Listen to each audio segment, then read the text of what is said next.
যে কি ভালো লাগছে বিকালের হাওয়া। ভালো লাগছে বাবু, বিকালবেলার হাওয়া ভালো লাগছে।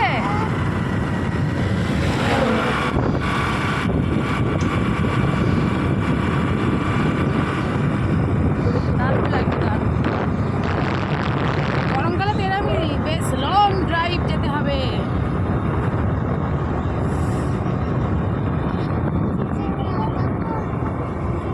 সেই লাগছে। কি বলছিস একাই বকর বকর বকর করে? জিদ্দাদা সাইকেল।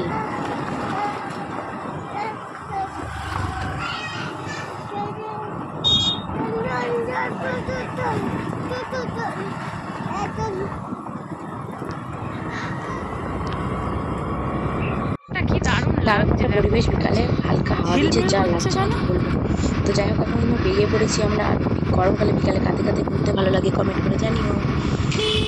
আর এখন আমরা চলে এসেছিলাম কিন্তু রথতলাতে, ফ্যান্সি হোশিয়ারিতে, মানে কেনাকাটা করতে এসেছি। আর দেখো, প্রত্যেক বছর মানে চৈত্র সেলে আসি, এখানে ঢুকি, এখান থেকে জামা কাপড় দেখি, কিন্তু একটা জামা পছন্দ হয় না। কি জামা কাপড় থাকে কি জানি, মানে যদি একটা জামা পছন্দ হয়, তারপর ফাইনালি আমরা ভিতরে এসে দেখো, ওই যে একটা গ্রিন আর একটা রেড রয়েছে, ওই দুটোর মধ্যে আমার দুটোই পছন্দ হয়েছিল। তো গ্রিনটা বললো ওটা মানে আমার সাইজে আসবে না, মানে এক্সেল ওটা। আর একটা নিয়েছি লাল, যে মানে লাল কালারের গেঞ্জিটা ছিল, যে দেখো পিঙ্কের মত একদম পুরো সেম, ওটা আমি রেড নিয়েছি। যাই হোক, তোমাদেরকে দেখানো হয়নি। তারপর ওখান থেকে ঘুরে চলে এসেছিলাম আমি কসমেটিক্সের দোকানে, লিপস্টিক এটা ওটা অনেক কিছু কেনাকাটা করলাম, কারণ অনেক জামা কাপড় কেনার কথা ছিল, কিন্তু আমাদের একটু লেট হয়ে গেছিলো, যার কারণে বাড়ি চলে এসেছি। অন্য একদিন যাবো, তো তখন তোমাদেরকে সবটা দেখাবো কী কী পয়লা বৈশাখের জন্য কেনাকাটা করলাম না করলাম। তো এখান থেকে আমি একটা লিপস্টিক নিলাম, নেল পালিশ নিলাম, আর একটা তোমার কাজল নিয়েছি মেবলিনের। যাই হোক, এখান থেকে তারপর বাড়ি চলে যাবো। ত্রিশান্ত বন্দুক নেওয়ার জন্য কান্নাকাটি শুরু করে দিয়েছে।